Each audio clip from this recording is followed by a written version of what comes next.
Boa noite, amigos. O assunto hoje é geriatria. E nós vamos conversar com um dos grandes nomes do setor, que é o doutor Marcelo Cabral. Doutor Marcelo, o senhor tem uma parceria com o doutor Daniel Kitt, né? Isso, João. Nós já trabalhamos desde 2007 juntos, né? E, infelizmente, ele nos abandonou em busca de um novo sonho. Porque a consulta aqui é em real, lá em dólar. Ele está em Orlando, recebendo as consultas em dólar.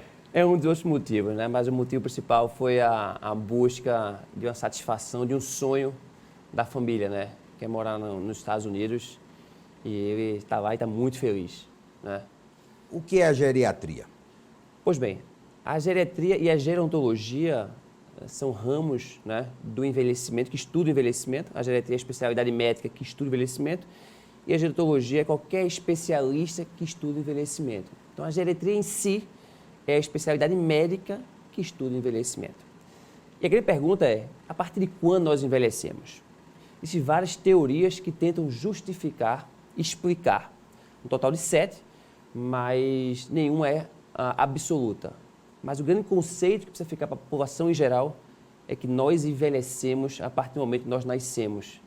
Daí viria a segunda pergunta, quando é que você deveria procurar um geriatra? Não é verdade?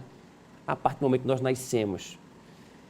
Talvez de uma maneira... Quer dizer, tem bebê no seu consultório? Já é. No meu ainda não, mas no Japão sim. Tem? Tem sim.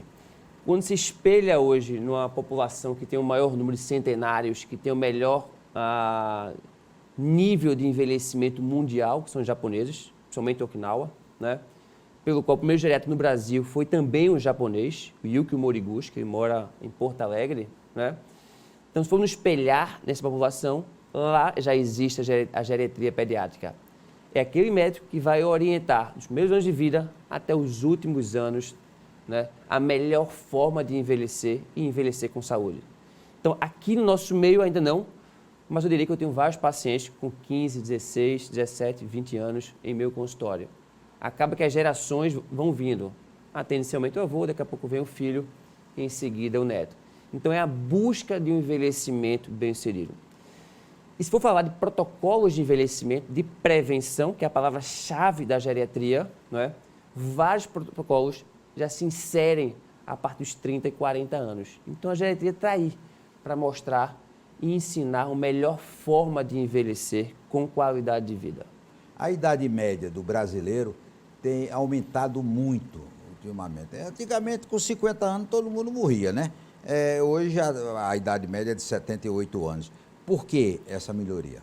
Isso é um ponto fundamental. Eu diria que em nossa época, eu peguei essa época ainda de estudo de geografia, que se falava muito em pirâmide demográfica, né? Aquela base mais formada por jovens e uma ponta mais curta, que é uma pequena parcela da população. 2 de abril de 2019, marco na história mundial. Essa pirâmide, que era um cilindro, se inverte. Hoje eu tenho mais idosos, ou seja, 65 anos ou mais, isso é uma classificação mundial, no Brasil é a partir de 60 anos. Então, hoje no mundo eu tenho mais indivíduos idosos do que indivíduos de 0 a 4 anos. E indivíduos de 0 a 14 anos, isso ocorrerá daqui a 10 a 14 anos. E se deu por que isso? Né?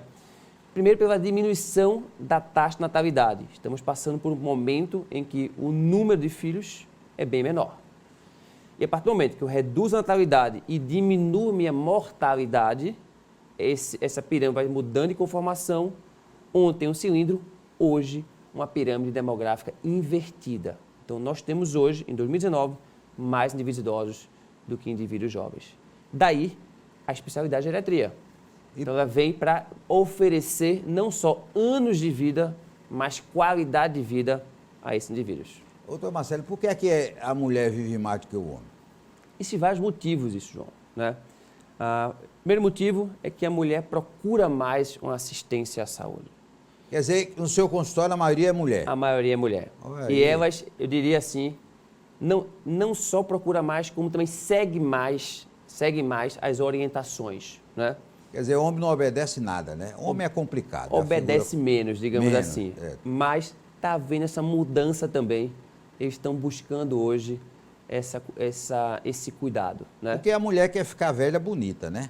O homem não se incomoda, ou também o homem quer ficar velho e O bonito. homem também quer ficar velho e bonito. Mas essa percepção do envelhecer com saúde está chegando um pouco mais retardado em relação à mulher. Então, as mulheres procuram mais e seguem mais os conselhos, né? Na opinião do senhor, a pessoa vira idosa com quantos anos? Pois bem, em 1992, a Organização Mundial de Saúde, isso eu diria que é um passado tão precoce, né? Precisava classificar indivíduos idosos a partir de certa idade. Naquela ocasião, no Brasil, a expectativa de vida ao nascer era de 64 anos. Daí, em países em desenvolvimento, o Brasil se inclui nesse grupo de países, eu não poderia classificar o Brasil como idosos acima de 65 anos se a expectativa de vida em nosso país era de 64 anos. Então, hoje ainda, 2019, a classificação de idosos no Brasil e em países em desenvolvimento são indivíduos a partir de 60 anos. Isso diverge um pouco dos países já desenvolvidos, em que a classificação é indivíduos a partir de 65 anos.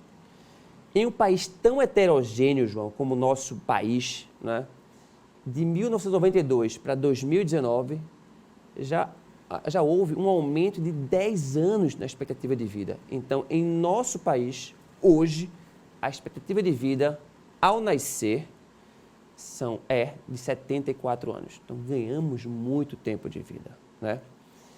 Eu estou vendo que o senhor quer acabar com o direito dos velhos com mais de 60 anos de entrar na fila especial, de ter estacionamento. O senhor quer acabar, quer aumentar para 74, né? De jeito nenhum, João. Eu acho que a grande preocupação hoje é que se é uma pirâmide inverte, se eu tenho mais indivíduos idosos do que jovens, eu preciso me preocupar.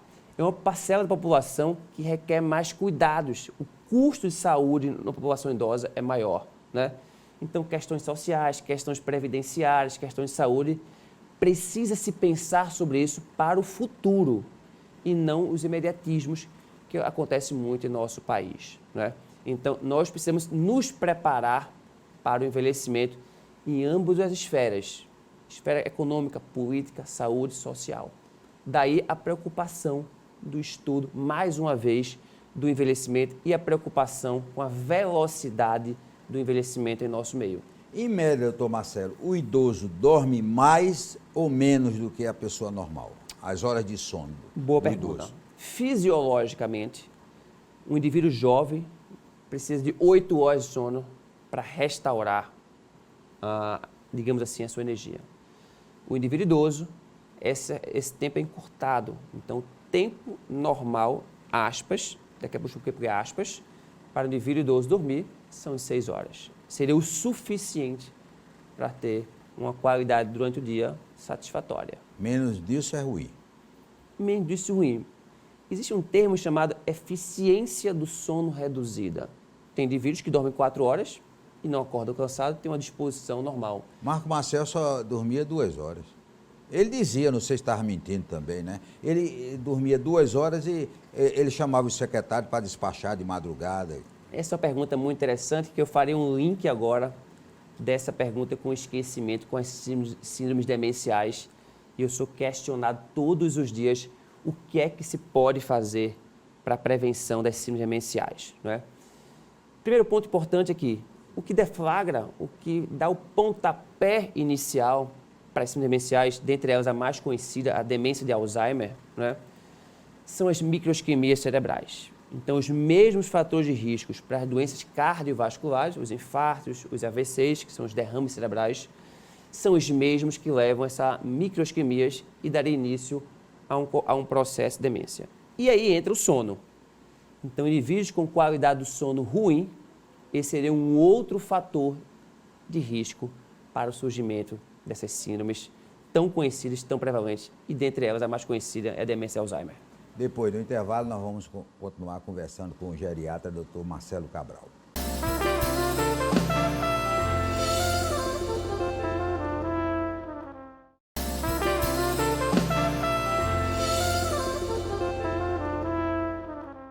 Vamos continuar conversando com o doutor Marcelo Cabral, o grande nome da geriatria pernambucana. Doutor Marcelo, quando a pessoa chega lá, na primeira consulta, o senhor pede uma bateria de exames. O senhor quer descobrir o quê? Pois bem, primeiro eu preciso conhecer o paciente, né? O que o traz, quais são as queixas, a história de vida desse indivíduo, né? Tudo o que aconteceu. E uma coisa muito importante, cada vez mais valorizada, né? Até nos trials, nos estudos científicos, que é história familiar, João. Na hora que eu conheço, né, os pais, toda a história familiar, eu posso identificar fatores de riscos nesse indivíduo para surgimento, por exemplo, das doenças neoplásicas, das doenças cardiovasculares. Ponto importante em relação a isso, para exemplificar para a população em geral. Hoje sabe-se que a história familiar de doença cardiovascular, de infarto, em um pai ou a mãe, de forma precoce, abaixo de 50 anos na mulher e abaixo de 60 anos no homem, é o principal fator de risco para o filho infartar também de maneira precoce. Então, quando um indivíduo me procura no consultório, eu preciso escutar toda a história dele e a história familiar e inserir os protocolos de prevenção e orientação sobre como ter uma maior longevidade com qualidade de vida. Quais são esses dois grandes pilares? Um estudo científico muito interessante, isso eu sempre falo nas palestras sobre envelhecimento, quando se comparou um grupo de japoneses que moravam no Japão com um grupo de japoneses que moravam no Brasil, em Goiás, eu estou comparando dois grupos com a mesma base genética.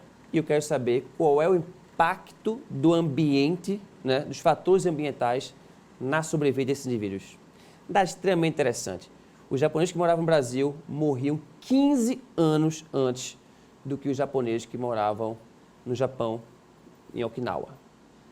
Além disso, além de morrer 15 anos antes, 10 anos antes de morrer, já tinham doenças incapacitantes, enquanto que os japoneses, 3 anos antes. Coisa ruim para o Brasil, né? Então, nós precisamos melhorar nosso estilo de vida. E os dois grandes pilares de um envelhecimento bem-sucedido seriam a alimentação saudável e uma atividade física regular. É fácil, barato e acessível a qualquer indivíduo, João. E os estudos estão aí para mostrar que, se eu preencher esses dois pilares, eu consigo viver mais e com qualidade de vida. Então, não adianta morrer menos no Brasil. Além de morrer menos, 10 anos antes de morrer, já tinham doença incapacitante. Então, está em nossas mãos essa capacidade de querer decidir sobre nossa própria vida. Se eu quero envelhecer bem, eu preciso me cuidar. Daí vem outro conceito. Se fala tanto em qualidade de vida, mas se fala muito em capital de saúde. Então, fazendo uma analogia com capital financeiro, se eu consigo investir, eu espero que meu dinheiro se multiplique ao longo dos anos. E é o mesmo conceito em relação à saúde. Se eu investir na a minha saúde vai se multiplicar, eu vou ver mais e melhor. Esse é o grande conceito sobre envelhecimento bem-sucedido, João. Quer dizer, está na moda aí a comida japonesa. Então, a comida japonesa estica a vida.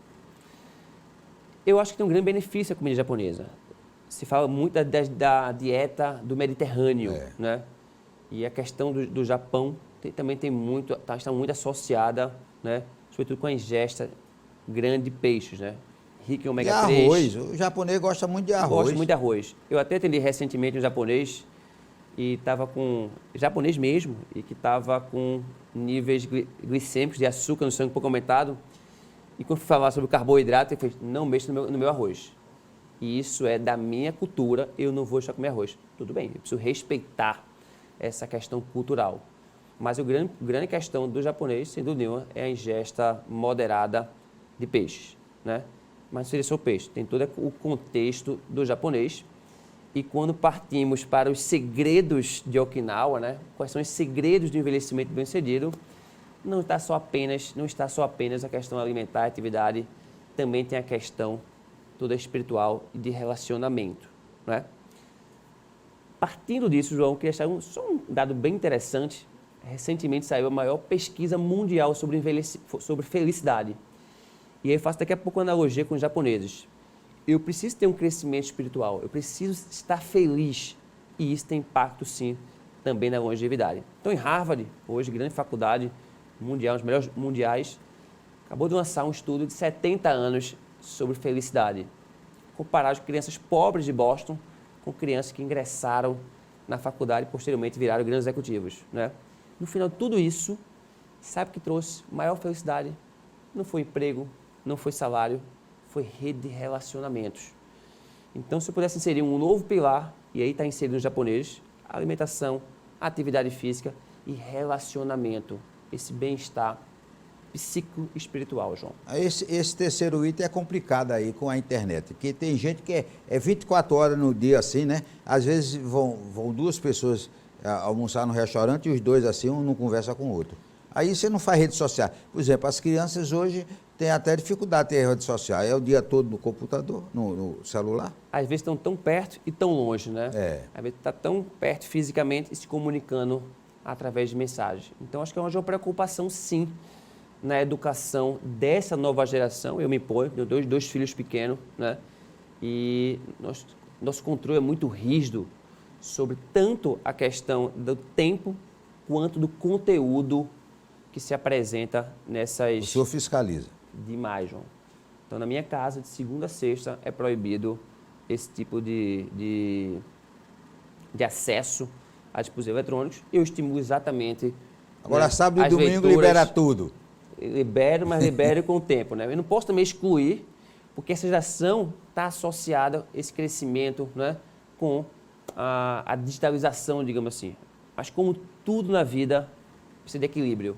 E é esse equilíbrio que eu tento mostrar a eles o benefício. Olha, o mal de muita gente é o Alzheimer, né? O alemão, né? O Alzheimer é prevenível? Pois bem, existe uma herança genética. O gene que está associado com as demências, principalmente Alzheimer, é o gene ApoE4, né?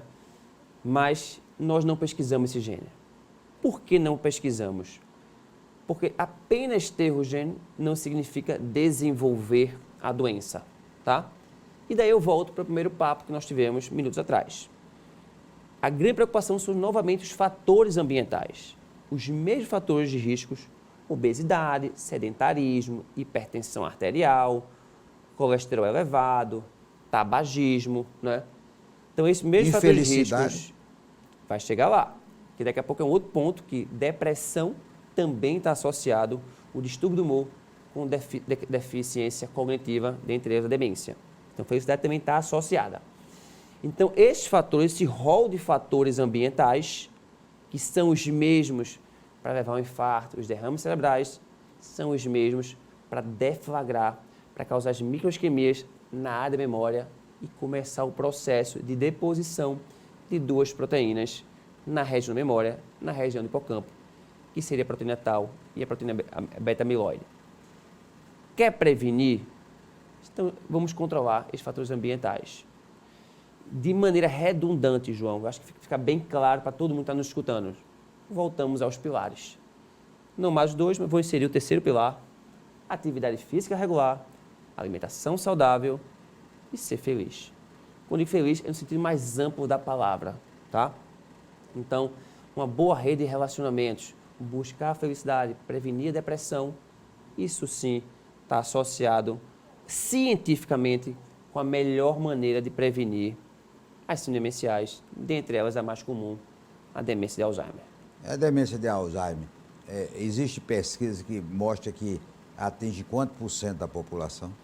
Isso varia muito de populações em populações. A gente sabe que o principal fator de risco para o surgimento da demência é a idade. Então, quanto mais longeva a população, maior a prevalência. Então, eu não diria prevalência populacional, mas prevalência por faixa etária. E indivíduos acima de 90 anos, até 40%, 50% dos indivíduos podem apresentar e surgir com as síndromes demenciais. Dentre elas, está bem claro que nem toda demência é Alzheimer, mas dentre elas a mais comum é a demência de Alzheimer. Depois do intervalo, nós vamos continuar conversando com o geriatra Marcelo Cabral.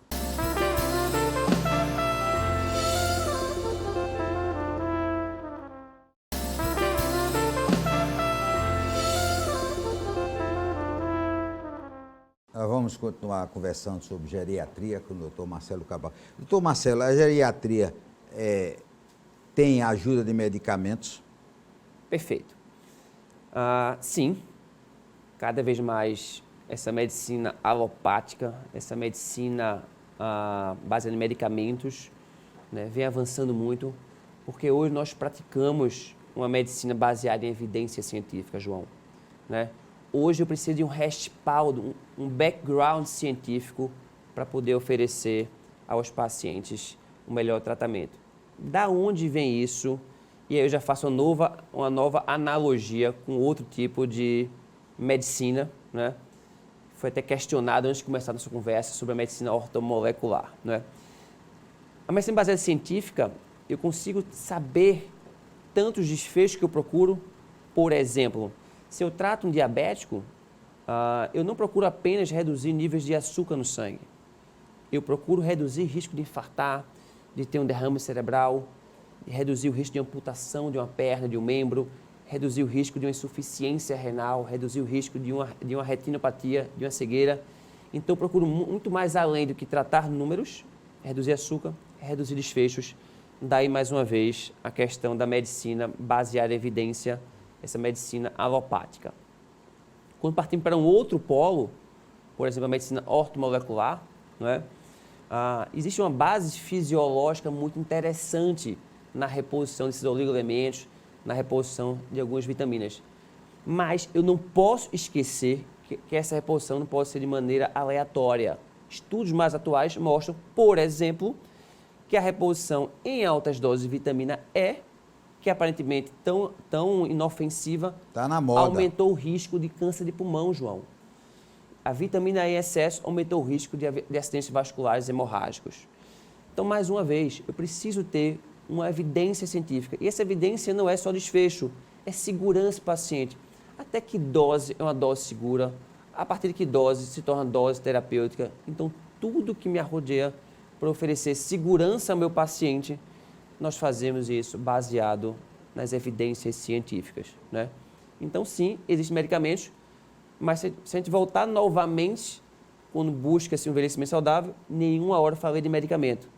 Eu falei do estilo de vida, falei dos dois e em seguida acrescentei o terceiro pilar do envelhecimento saudável. Então, nós buscamos prevenção.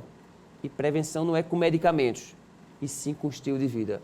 Então, se eu busco uma alimentação saudável, todos esses oligoelementos, todas essas vitaminas, eu consigo oferecer através da alimentação saudável. Olha, a pessoa normal tem que ir uma vez ao ano ao oculista, ao cardiologista, urologista, o homem, né? Isso. A mulher, o ginecologista. E na sua especialidade, a pessoa deve fazer um exame anual? Sem dúvida. Eu acho que o geriatra veio para juntar tudo isso, não é? Eu acho que todas as especialidades são especialidades extremamente importantes, né? Que acrescentam, são especialistas no assunto, mas eu diria que ter um gestor da saúde é extremamente importante, né? Então, o geriatra vem para ser um gestor da saúde. Qual a diferença do geriatra para o clínico geral? Pois bem, algumas diferenças importantes, né? Primeira diferença, nós estudamos mais doenças associadas ao envelhecimento, as síndromes demenciais. Nós lidamos mais com finitude, com o final da vida, esse ciclo que se fecha, né? Nós tomamos decisões importantes. Que decisões são essas? Por exemplo, hoje, com a tecnologia, eu consigo esticar a vida de um paciente. Mas que vida é essa? Então, eu consigo manter um coração batendo, mas com um indivíduo totalmente inconsciente. Então, decisões sobre finitude, nós trabalhamos também na geriatria. E algo muito importante seria a questão interdisciplinar. Geriatra si só, eu não consigo atuar de uma maneira eficaz no envelhecimento. Então, eu preciso de um rol de outros colaboradores, de outros profissionais, por exemplo, fisioterapeutas, nutricionistas, né, psicólogos, assistentes sociais. Então, eu consigo lidar com essa rede. Então, essa interdisciplinaridade é extremamente importante e prevalente em nossa especialidade. E o governo federal cuida bem da geriatria? Por exemplo, o SUS, a pessoa que precisa do SUS pode ter serviço de geriatria? Nós temos alguns serviços ainda, João. É muito discreto. Eu diria discreto e muito fragmentado. Essa questão multidisciplinar, interdisciplinar, ainda carece. Fui procurado recentemente, acho que há uns 15 dias atrás, após o congresso, por alguns gestores de saúde, até com o lançamento ano que vem, do Hospital do Idoso aqui na cidade do Recife, né? Uma procura para ficar mais próximo da sociedade. E fiquei muito feliz. Então, E sociedade? a geriatria. Hoje eu presido a Sociedade Brasileira de Geriatria e Gerontologia, a seccional Pernambuco, né? Eu não sabia, tinha disso também. Presidente da Sociedade, Brasileira de Geriatria e Gerontologia, seccional Pernambuco. como diria Marco Marcelo, tão jovem, tão presidente, né? Pois é, João. E fico feliz porque a Prefeitura nos procurou, né?